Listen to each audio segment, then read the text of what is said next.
राजस्थान सरकार ने सफलता से लागू की है ओपीएस, अशोक गहलोत। ओपीएस को लेकर भाजपा नेता हिमाचल में बोल रहे हैं झूठ। भाजपा लागू ही नहीं करना चाहती है ओपीएस। प्रधानमंत्री मोदी को देश भर में लागू कर देना चाहिए अब ओपीएस, ताकि बुढ़ापे में मिले सहारा। राजस्थान के मुख्यमंत्री अशोक गहलोत ने कहा कि उनकी सरकार ने सफलता से कर्मचारियों के लिए ओल्ड पेंशन स्कीम को लागू किया है।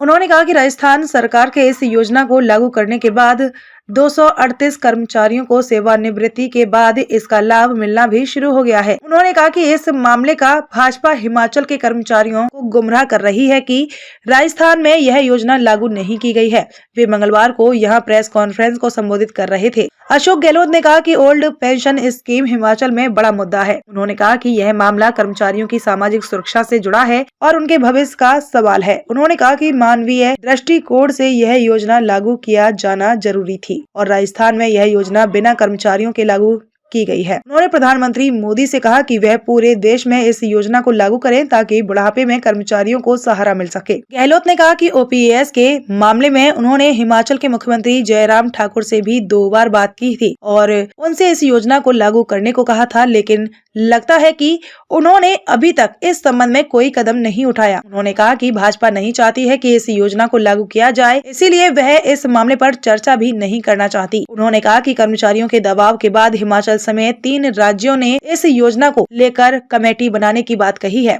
लेकिन मामले आगे नहीं बढ़ा है। वास्तव में इन सरकारों ने कर्मचारी विरोध से बचने के लिए यह कदम उठाया है। उन्होंने कहा कि राजस्थान में इस योजना के सफलता से लागू होने के बाद भाजपा नेता यहाँ इस मामले पर झूठ बोल रहे हैं कि वहाँ पर यह लागू नहीं हुई है। उन्होंने कहा कि भाजपा चुनाव में जीत हासिल करने के लिए झूठ का सहारा ले रही है और यह सही नहीं है। अशोक गहलोत ने कहा कि भाजपा जहाँ भी चुनाव लड़ती है वह नरेंद्र मोदी को आगे कर लड़ती रही है, लेकिन हिमाचल वास्तव में चुनाव कांग्रेस और भाजपा के बीच में है। उन्होंने कहा कि भाजपा मोदी के सहारे कब तक चुनाव लड़ेगी। उन्होंने कहा कि हिमाचल में भाजपा को अपनी सरकार के काम को बताना चाहिए, लेकिन उनकी सरकार ने काम नहीं किया, काम किए नहीं और अब स्थानीय मुद्दों को किनारे करने का प्रयास किया जा रहा है। इस मौके पर प्रदेश कांग्रेस अध्यक्ष प्रतिभा सिंह, कांग्रेस के राष्ट्रीय प्रवक्ता अलका लांबा, कांग्रेस अनुसूचित जाति विभाग के राष्ट्रीय अध्यक्ष राजेश लिलोथिया, एआईसीसी समन्वयक अनीस अहमद व अशोक बसुआ, प्रदेश कांग्रेस के मीडिया विभाग के प्रमुख नरेश चौहान और प्रदेश कांग्रेस उपाध्यक्ष महेंद्र चौहान, प्रदेश अनुसूचित जाति विभाग के अध्यक्ष अमित नंदा भी मौजूद थे।